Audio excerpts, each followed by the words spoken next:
Welcome. We have, I believe I counted 16 here with one spouse. And online we have Eileen, Charlotte, George from Madison West as a guest, Jack, Paula, Jim, and our speaker who we'll be getting to very, very shortly. So I believe we can do a quick introduction, and Co is going to introduce our speaker, and we'll have announcements after that.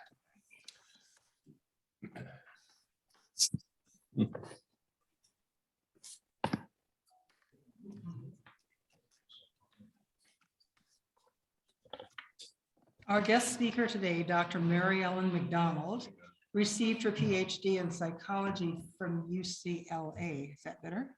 I don't know. Try that. And has been a psychology professor at the UW-Madison since 2012.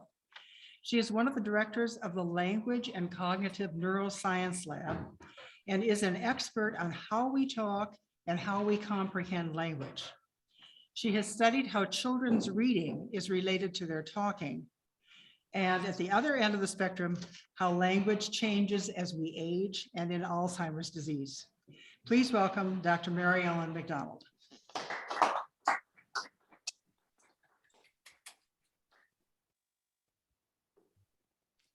Let's try some. Yep. So I missed a little bit. I'm not sure if I should start talking now or if you have announcements you want to go first. Nope, you're good to go. I can do this. Okay, I have a few slides. My aim is to talk for maybe 15 minutes and let you guys ask questions about things having to do with language and aging. And without further ado, I'm going to try to share my slides.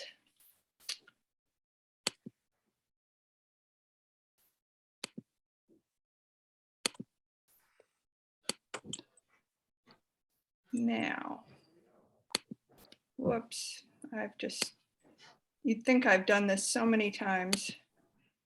I would have, there we go. Put this back where it's supposed to be. And now, can you see just my slides and not other garbage? Very good. Thank you, good. How about I turn on closed captioning for those of you who might have bad internet connections. Maybe this will help, or maybe, well, we'll see. Okay, so thanks so much for having me. I'm really enjoying thinking about these issues and talking to people. As somebody who's aging myself, as we all are, I think about these things increasingly, and also think about them with respect to my quite elderly mother-in-law, and also my mother, who had died this past year, but had a lot of interesting phenomena with aging and language. So I want to tell you about a couple of things today. One place where our language gets better as we age, and one place where it gets worse, and what we might do about the phenomena when it gets worse. So here's an example. Well, here is, as you age, there are definitely some places where language gets better. I thought we needed this lovely picture of people in the sunshine, in the warm weather, not wearing down coats, talking to each other. And but unfortunately, there's quite a lot of snow in our lives right now. And another unfortunate thing is that there are places where language gets worse as we get older. So let me tell you about one of each of these. First, the getting better. And one example of this is your vocabulary. You have and know more words and how to use them right now, however, whatever your age is, than when you were 20 or 18 or 25.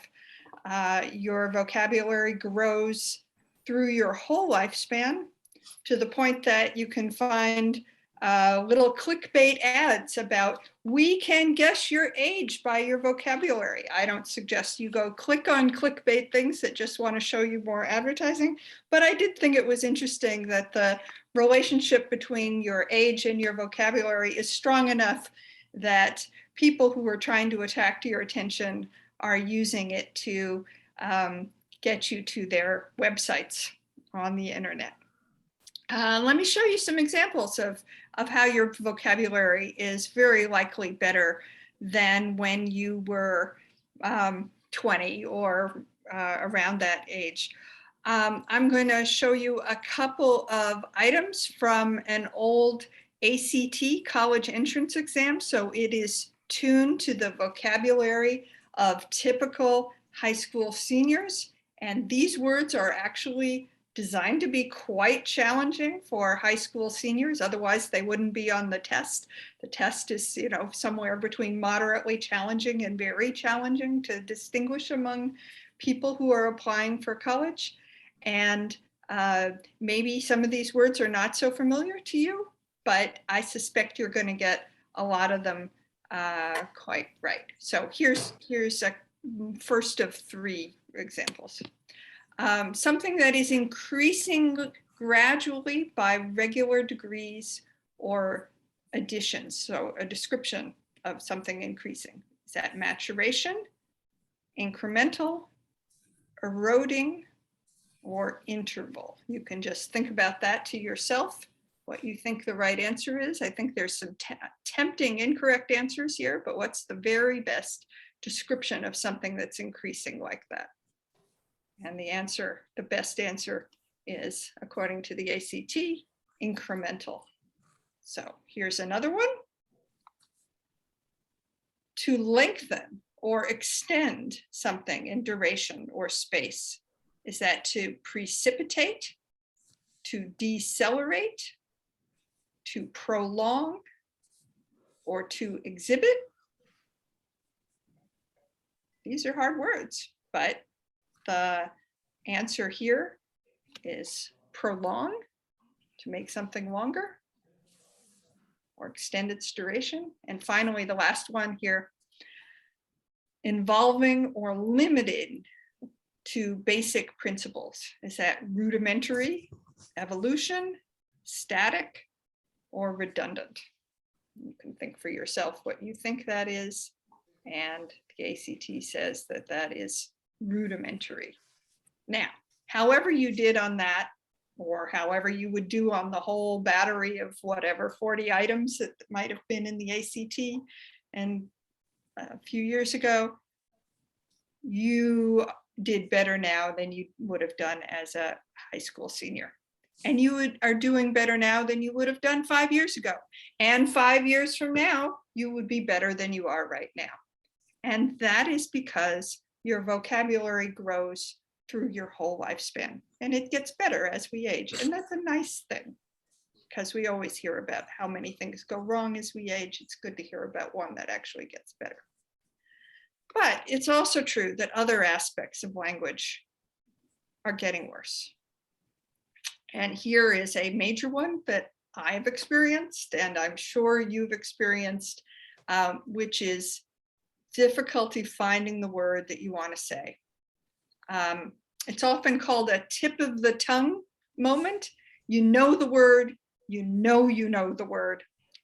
You've said it before, but you just can't get to it in the moment that you need it. It is frustrating as all get out, and we all experience it, and it is something that gets worse as we age. Maybe you could think about when you think it started for you. Well, the answer about when you start to have word finding difficulties is when you start to talk. So at age 4, you had word finding difficulties. So you do have them all your life. You might begin to ask, when did they get worse for you? And studies show that it's not 85 or 55. They start to get more frequent in your 30s. So this is a lot like other things that change in aging actually quite early your running speed is worse in your 30s than it was when you were 18. Even if you're a very active runner, your muscle tone changes by your 30s and gradually. And this is one of those gradual changes that pretty much through almost your entire adult lifetime is gradually getting a little bit more common, this problem of word finding. Word finding is actually one of the hardest things to do when you're talking. And because of that, neuropsychologists and aging researchers study this tip of the tongue kind of state a lot from people who are elderly or have had a concussion or a stroke or other kind of brain injury. And so maybe to just show you how these phenomena work, I'll give you a couple of examples. The words that are hardest for you to retrieve are names of people you haven't mentioned recently and words that you haven't mentioned recently, because keeping words and names in active use is what makes them easy. And if you haven't mentioned something for a while, it gets harder and harder to name. So here are a couple of examples of test items that neuropsychologists use. They're designed to be rare words that people don't say all the time. And the whole battery is used to test whether people seem to have a high level of word finding difficulties. These are, you might not have any problem with these two, or you might have these two are hard for you at this moment, but psychologists use a whole much longer one than I'm showing you right now. So here's the first one. I'm going to give you a definition and you come up with the word. A person who is unnecessarily anxious about his or her health and often suffers from imaginary illnesses. Hypochondriac. So you can think about what that is. One correct answer, at least, is hypochondriac. Here's one more. The art of elegant, highly decorative handwriting. Elegant? Think about what that is. Edmund Calligraphy is an example. You can see that these are words that you probably don't say every day unless you are a hypochondriac who likes to practice calligraphy. They're probably not too common for you. And these are the kinds of words that in general are the type that people find difficult to remember occasionally. Sometimes you get it, sometimes you get in this tip of the tongue state. So we can ask, why did these changes happen? And what could we do about it? Well, for any change in aging, your aging muscles, your aging math abilities, your thinking clarity, your language, anything, we can ask whether they're due to something about our own behavior, because that's a very interesting possibility that we might be able to adjust the rate of change by making changes in our behavior. Or is it things that are totally out of our control? Or is it some combination of our own behavior and things that are out of our control? So I've talked about two changes in aging today, and we can ask about causes for each of these. And the first one was that your vocabulary grows as you get older. And this one may seem pretty obvious to you, that it's your own behavior. Your brain didn't decide to grow your vocabulary in your sleep. You put yourself, or were put in, experiences that as a consequence grew your vocabulary. You didn't necessarily go study vocabulary words, but you were in school and you read textbooks and that introduced new words to you. You had probably a job or a volunteering activity, and that introduced you to new vocabulary. You read the newspaper and the magazines and hear a documentary or the nightly news, and you learn about new things. And just the normal experiences of getting out and about in your life created growth in your vocabulary. Your own behavior created that growth yourself. Now, what about this getting worse in language with aging, trouble remembering names and other words? Well, that one is a combination of things that you probably have fairly limited control over, but also things you do have control over. And let's talk about that a little bit, because you might want to think about how you could control this change if word finding difficulties and other changes in language are frustrating to you or to an elderly relative or anyone. Okay, so yes, your brain does slow down, just like your muscles and other things in aging. And this slowing really does affect your ability to find words, because finding words is really one of the hardest parts of talking, and your brain does it best when it was quicker. But, and I think this is an encouraging thing, your own behavior can influence the degree to which these changes happen to you. So in general, to limit the changes, you need to do things that encourage the person to keep talking and keep using language and writing as much as possible. So just thinking about when you were younger and you were maybe new in a job or 10 years into some job, you were doing all kinds of things that reduced the amount of language decline that naturally happens from aging. You were maybe giving presentations and you were in meetings arguing your point or trying to promote some sort of policy in your workplace, and you were writing reports, writing by hand, writing on a computer.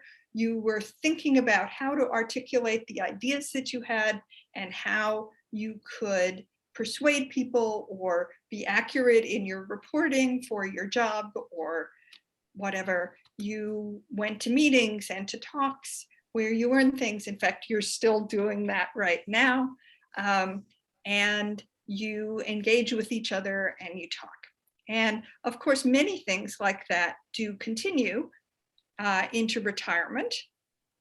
But for some people, in some circumstances, the act of retiring changes their behavior a great deal. And so for some people, a lot of that engagement and talking is declining, and the retiree does some consuming of language by sitting and watching TV, but is doing very little out and about talking using language themselves. So the consequence then is less practice retrieving words that you need to talk. All the many more words get to be in the sort of heart state that you can't get to them. And there's a lot of frustration and perhaps more withdrawal from the world because talking starts to become hard. So since this is related to behavior, we can encourage ourselves and our loved ones to do behaviors that strengthen their language and thinking, namely doing whatever it is that they might find themselves capable and enjoyable to do that is more talking and prolonging good language and producing more language. So obviously there's social activities like Kiwanis and card games and book groups and board games and taking classes and going bowling or golf or whatever it is that gets you out and about, perhaps exercising, thinking, talking to people. That's an obvious one. Not every elderly person is up for going golfing anymore or able to get out of the house as much, but there's still some behavioral activities, behavioral changes, I should say, that people can do that will help keep their language sharp. Obviously, reading, supplementing TV with reading is a great way to maintain familiarity with a different set of vocabulary. TV often uses a pretty narrow set of vocabulary, and continuing to remind yourself of other words by reading is a great thing. Playing word games is really a great way to keep language sharp. Crossword puzzles, games like how many words can you think of with these 6 letters, Scrabble or Scrabble on the computer by yourself, and all of that helps to keep language sharp. And so the take-home message here is that yes, language does change, sometimes for the better, sometimes for the worse. All of the changes have at least some component that you can adjust yourself from your own behavior or encourage in your loved ones. And I encourage you to keep as much as possible in yourself and your friends, your language sharp, because language is the key to continued cognition and successful aging. So thanks very much. Wait, my slides just stopped moving. Come on, slides. There. Thanks very much. I'd be really happy to take your questions. And if you want to email me a question, my email address is right there, or one of the organizers can tell you afterwards if you haven't written it down in time, because I think I should probably stop sharing slides now so we can see each other a little bit better. So thanks. Yeah, we can reference in chat if there's any questions. I'll start it off. I have a rudimentary knowledge of a couple of languages. And what about multilingual people and aging and use of vocabularies? Does that help their primary language if they know other languages? Do you know anything about that? Yeah, I do. And situations are often so different. Like my second language is very rudimentary. See, there's that word, vocabulary word, rudimentary. And it probably doesn't help me much at all. Somebody who is fully bilingual and probably definitely gets some benefits from being strongly bilingual, but also has some costs because you've spread your practice in your language of the words you know across two languages. And there's some evidence that people who are very good bilinguals are a little bit slower to find words, and not so that you could tell in conversation, but have more word finding difficulties sooner than people who just speak one language primarily. And it all comes down to practice, really. Other questions? Peter, and I'll repeat the questions if you can't hear them. While you were talking to us, my eyes migrated, you're speaking English, but my eyes migrated to the subtitles. Why is that? Go ahead. Did you hear that? I was about to repeat it, but maybe you should do it because you probably heard it better. Peter, as he was listening to you, found he was, I won't say distracted, but he was drawn to the words being printed about a second after you said them. And he wants to know, is that something that's common? I forced myself not to read them because it is distracting to hear something and then a second later read it. Anything on these translation programs like that? Yeah, I'm so torn about whether to use subtitles because they are insanely distracting. First of all, because they're visual action happening on the screen and they're crawling across the screen and they just catch your eye and you have to sort of force yourself not to do that. On the other hand, they're very useful for people with hearing problems and possibly somebody whose audio is not great, or they have to keep it turned down in their room and for whatever reason. So subtitles are a very mixed blessing, and it's completely normal to be distracted by them. And that's why I feel very divided about using them, because here I am, I'm maybe helping somebody, but I'm distracting somebody else when I turn them on. And I'll just some anecdotal here in our group. We have several members who have trouble hearing everything, and they appreciate my tone of voice better than others because I talk loudly. So I think it's a nice thing to have as an option. And we as individuals kind of have to train ourselves to kind of either ignore them or pay attention if you're not distracted. But I appreciate you having them up there, and I know several others would too. There's a question in the chat. In the chat, Jack Scher asks, is there any relationship to word finding difficulty and dementia? Oh, yes. So word finding difficulty is one of the hardest parts of talking and one of the things to go first. And patients with certain kinds of dementia have enormous word finding difficulties. Some, depending on the exact kind of dementia or the exact kind of brain injury or disease, because there are a couple of different kinds of brain disease that create different kinds of dementia. Some people will just stop and they're not able to say much. Other people will produce some other random word or gibberish or just say the thing, and everything is just the thing or it. I saw the thing, and you have no idea what it was that they were talking about. They're using very common words and can't find the other ones. Exactly why some people substitute words and others don't is a little hard to understand, but what is absolutely clear is that dementia is going to go hand in hand with word finding difficulties. Yes. I have a follow-up on that. I just turned 65 this year, or last year actually, and had my wellness with my doctor, and they did the stupid, here's 3 words, I'm going to ask you to remember them, and I'll ask you again in 5 minutes. And I remember my mother, when I had to do POA for her, having that same test done to her.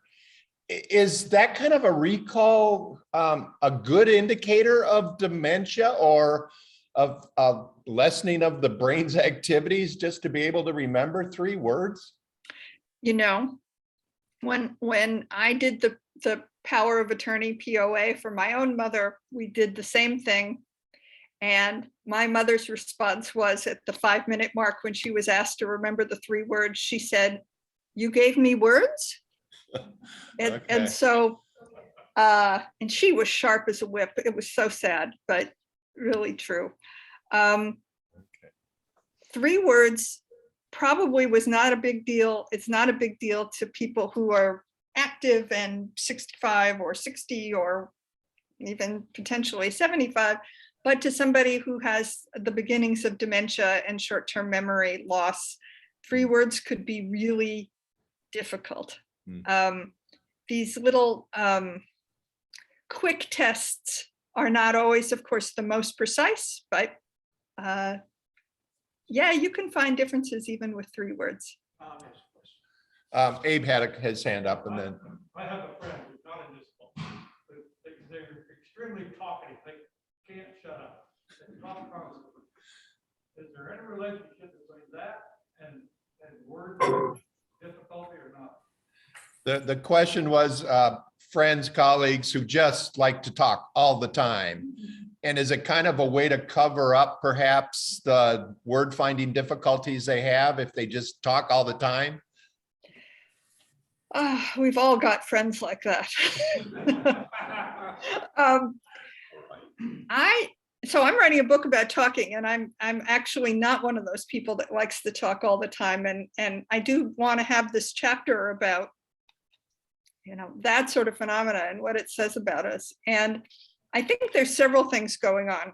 One is there are real personality differences, and some people really are extroverted, and they have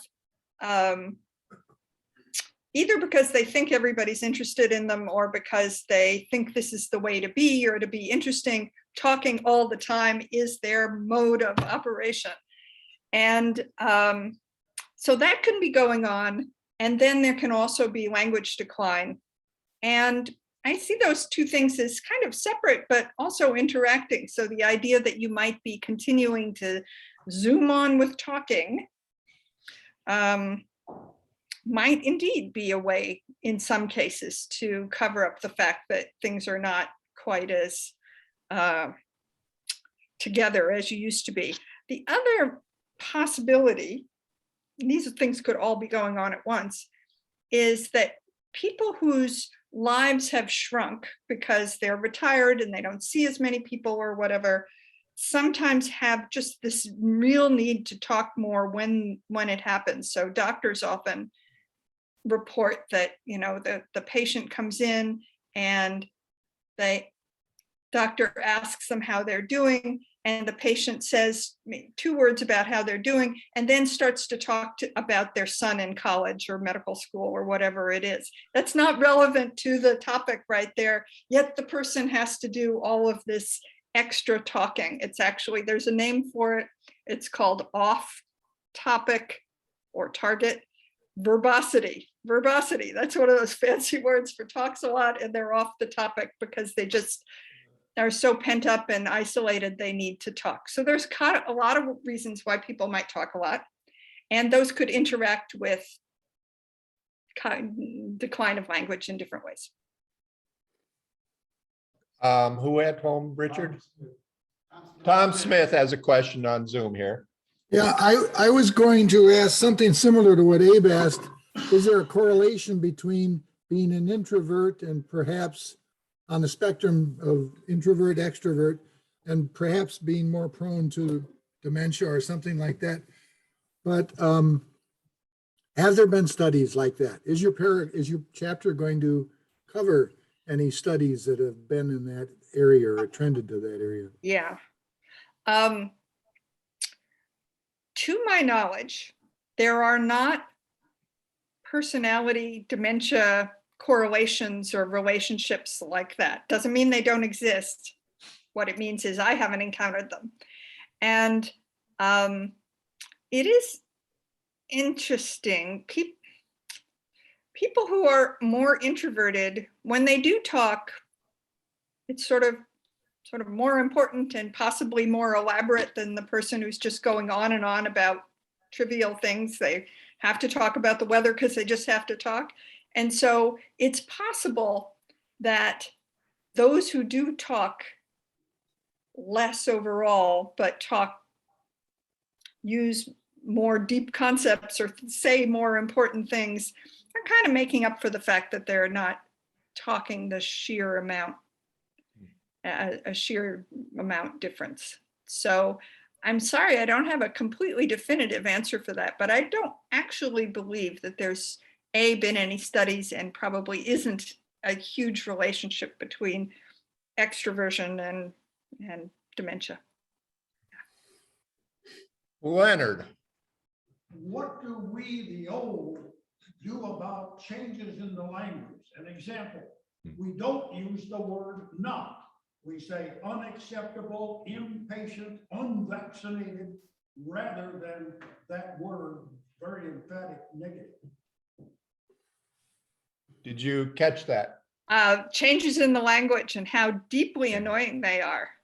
And what do you do about it? Yeah. Because if the language is changing out from under you, and the way you speak marks you as an old person, you're using, your vocabulary is bigger, you're using the words and the expressions that you grew up with, and you don't like it how people say no problem instead of you're welcome now, and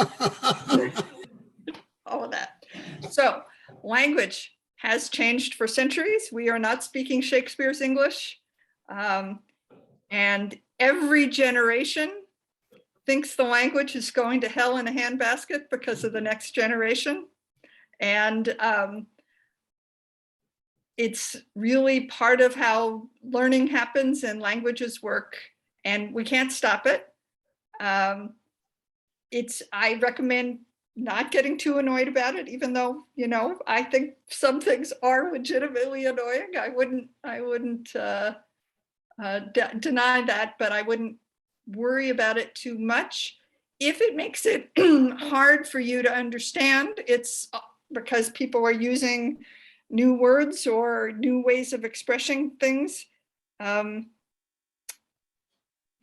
most cheerful way to think about it is to consider it a learning opportunity, and one of those learning things that could help keep your language hip and strong. And so it's a great question. I actually really love the example of versus not. And it's absolutely true that the way that we include negation is shifting a little bit, though not is still going strong.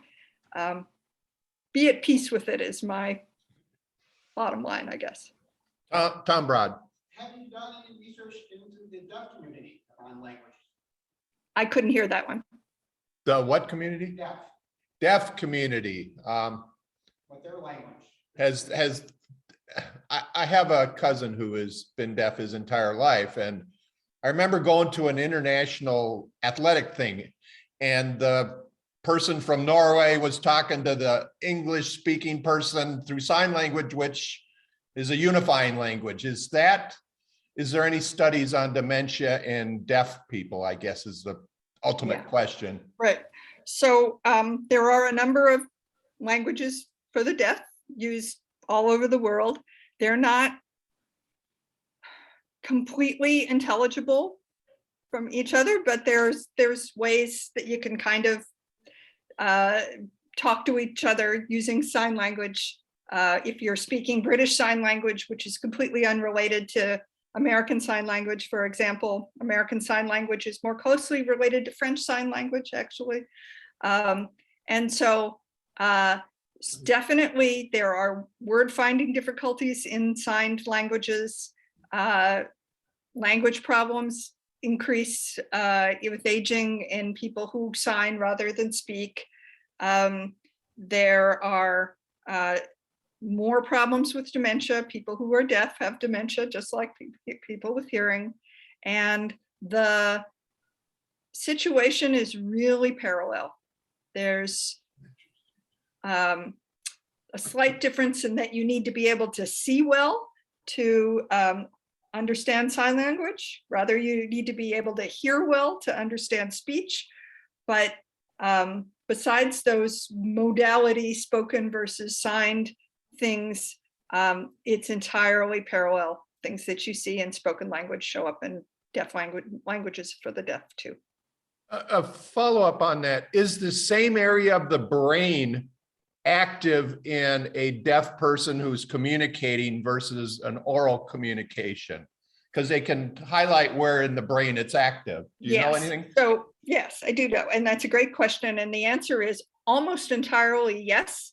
And the differences are more visual areas of the brain are active in sign language, and more auditory areas of the brain are active in spoken language, but other parts about the brain is active all over the place for language because it's so hard and you're using so many parts of your brain. Those other areas that are not specifically about speech, sound versus sight are very, very common. Yeah. Couple more questions. Peter. As my daughter would say, okay, boomer. Which is annoying. However, my question is it like riding a bicycle? What I'm asking is if I am isolated and I don't talk much anymore because I'm by myself, is that going to have an impact on me, or is it like riding a bicycle? So I think I understood it. Is it like riding a bicycle if you've declined and you're isolated and so forth? Can you get back to where you were? Yes, that's it. Okay, so it is a lot like riding a bicycle. If you were isolated and doing nothing but watching TV, you in fact would not be that great at riding a bicycle at age 85. Again, you could do it, you'd get back to it, but it would not happen instantaneously. And it's the same with engaging with other people. So if you have a friend or a relation who is not doing much, it's easier said than done, of course, but you could try to encourage them to do more and they would get better. And it's a lot like physical therapy, you know, you've got this shoulder or this knee that isn't working and it doesn't get better instantaneously. And it is actually work to do the work, but after you've done the work, you've gotten better. And so I hope that answers the question. Yeah. Anybody at home? Don't see it. Well, thank you, Dr. MacDonald, and incredibly insightful talk and a lot of great questions from our group. So thank you so much. Thanks so much. Those questions were great. I really appreciate it. Have a great day. Take care. Thank you. Okay. Ken Cossack has a moment of reflection.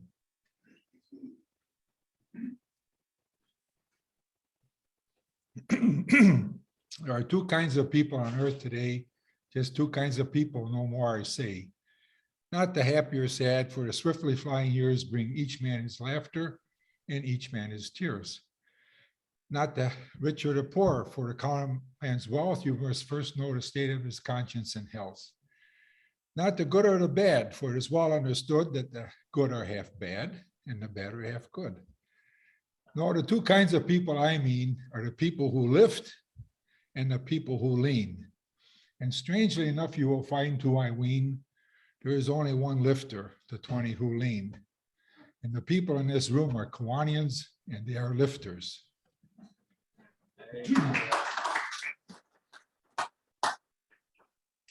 Okay, I'm going to pass around the moment of reflection, and Co is coordinating that. Visitor table, greeters, all those kind of things. Primarily greeters, I think, if we want to re-engage with that role. So passing that around, and I have a card that Richard's going to get started. Several of us went to Herman's visitation yesterday. I know Ken was there, Abe was there, Richard, Jerry, Mike, Dick. So it was Patricia Brinkman. Today, this afternoon, is Henry's visitation out at Crest Funeral Home on Speedway between 4 and 7. Services tomorrow. All that information is in the email. So it's been a rough week. We lost a couple of very good friends of our club, as well as some national, besides Meatloaf and Louis Anderson. A lot of deaths. So I'm going to pass this around. This for Henry? Yes, or Corky or? Yeah, for Corky. And I'll be going this afternoon if anybody else go before bowling.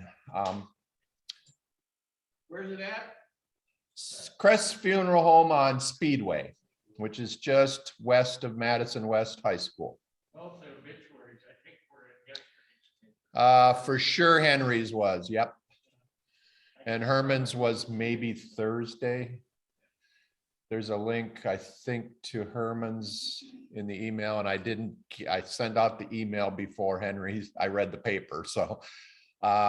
Other announcements. I know Abe had an announcement.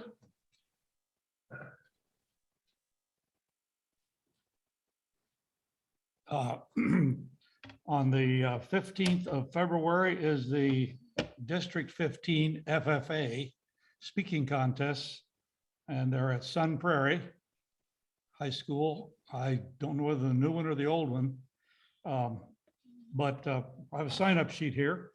So anyone who'd like to sign up, I'm going to put it right over here with a pen, and you can sign up, and you can choose the events you would be willing to serve as an official.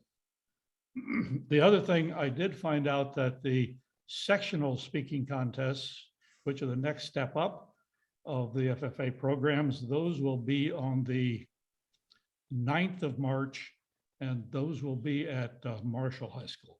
So. A couple of members' announcements. It was shared with me that John Icky would be here, except his driveway was plugged with snow, so he couldn't get out this morning. And Jim Nemke is, well, he has COVID. So we were trying to remember if he was here last Monday, and he was?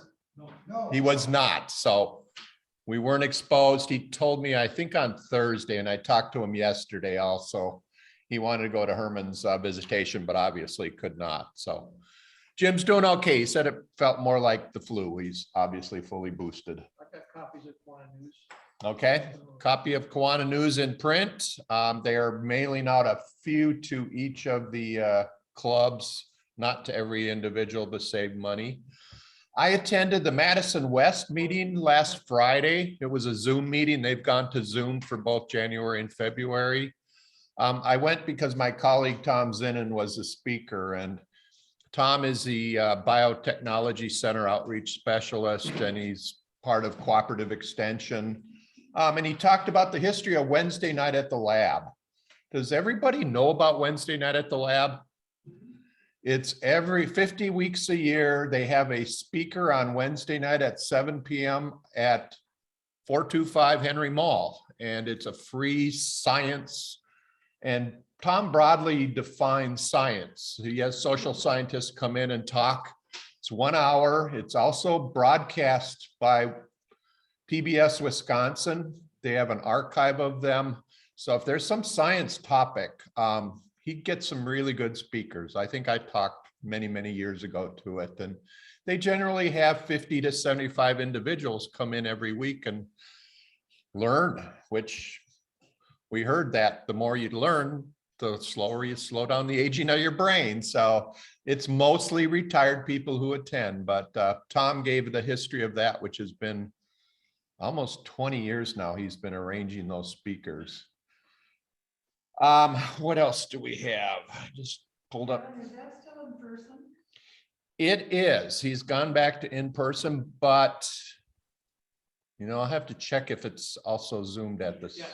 It is Zoomed also. So if anybody's interested, I can find out the information and share the speaker.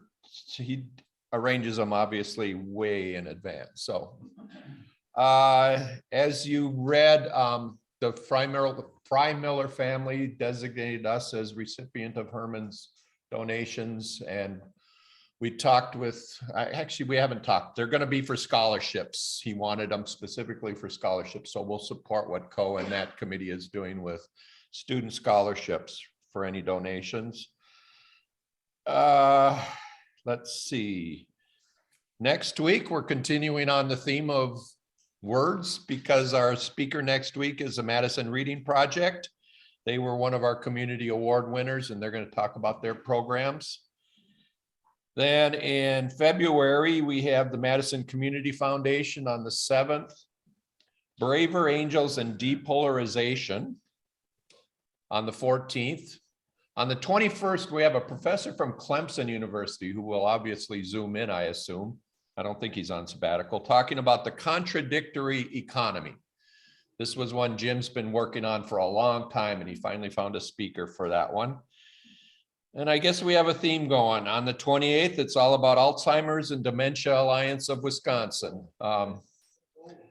Boy, a lot of themes coming out. Any other announcements to share? Dick, please.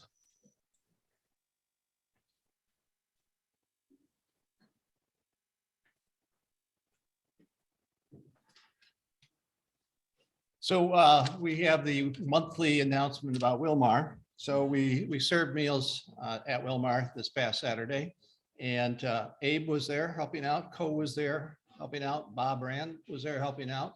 Tom Broad was on deck, but we didn't need the extra hand. So we only did 30 meals now. The last 2 months, I know I took about 10 meals. We were doing 40, and I took them over to St. Vinny's when we were done because we had more than we needed.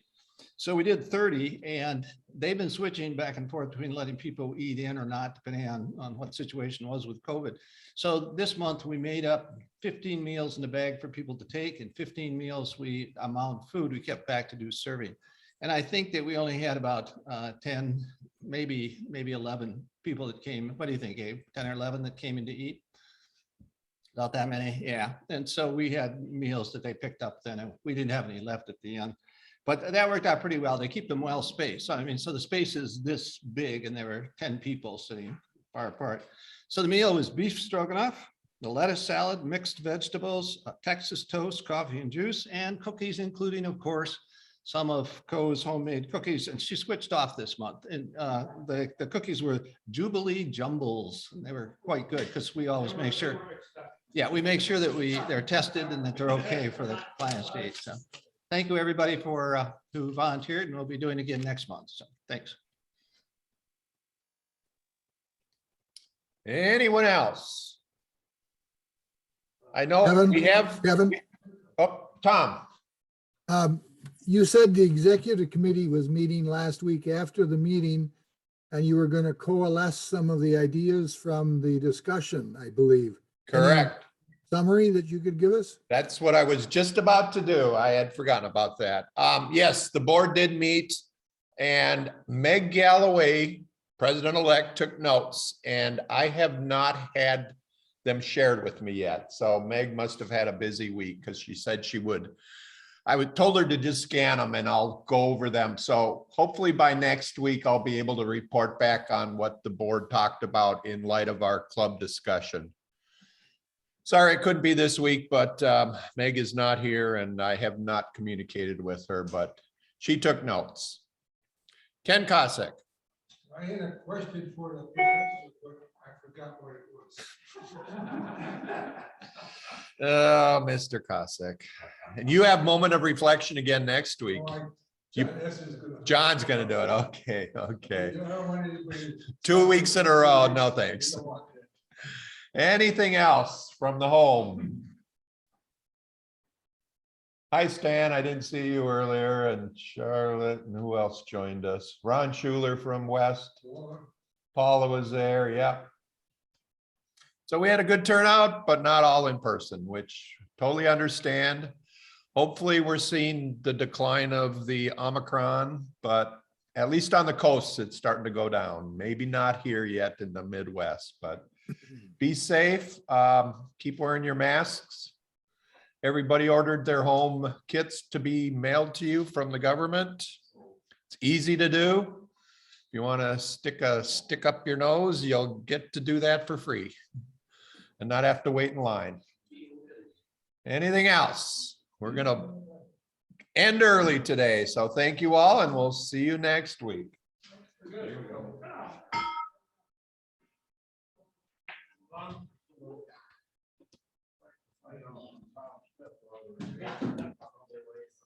I thought